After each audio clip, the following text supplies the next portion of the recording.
রাধে রাধে সবাইকে। সকালটা শুরু করলাম ঠাকুর পূজা দিয়া, বাসি কাম করে ঠাকুর পূজা দেওয়া হয়ে গেছে। এদিকে ঠাকুরের ফিল্টারটা খুব লেত্রা হয়েছিল, সেটাও ধুইলাম। এদিকে দৌড়াইয়া দেখি বাচ্চাদের স্কুলের টাইম হয়ে গেছে, বাচ্চাকে খাওয়া টিফিন বানাইলাম, এদিকে সবজিটা কাটলাম, তারপরে রেডি হয়ে গেলাম আমার কর্মস্থানের লিগে রেডি হওয়ার আগে তুমি করে একটু আমার থুবড়াটা দেখাই নিলাম।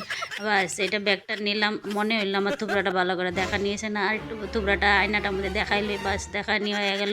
হঠাৎ মনে পড়লো আমি কিছু খাই নাই, তাড়াতাড়ি প্লেটের মধ্যে একটু পোলাও নিয়ে নিলাম, খাই নিলাম।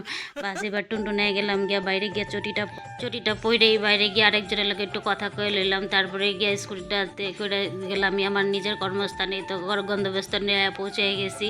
পৌঁছে এই তো আমার গন্তব্যস্থান পৌঁছে দেখো গাছের মধ্যে কত শিম, বেগুন, কত কিছু লাউ সবজি ধইরা আছে।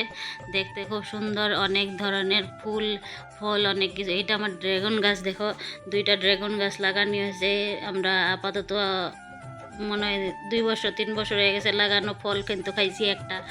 আর এদিকে মুরগি আছে, এদিকে তো কত বড় বেগুন একটা হয়েছে, এটা ওটা না সিরিয়াল নিলাম, দুইটা সবজি নিয়ে নিলাম।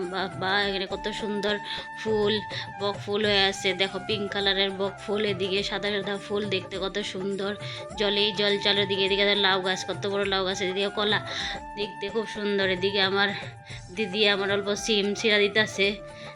এদিকে বাড়িতে আয় পড়লাম, আইয়াই আমার কতগুলো কাপড় ভিজাই থুয়ে গেছিলাম, কাপড়গুলোর আগে ধুয়ে আর শুকা দিয়ে নিলাম।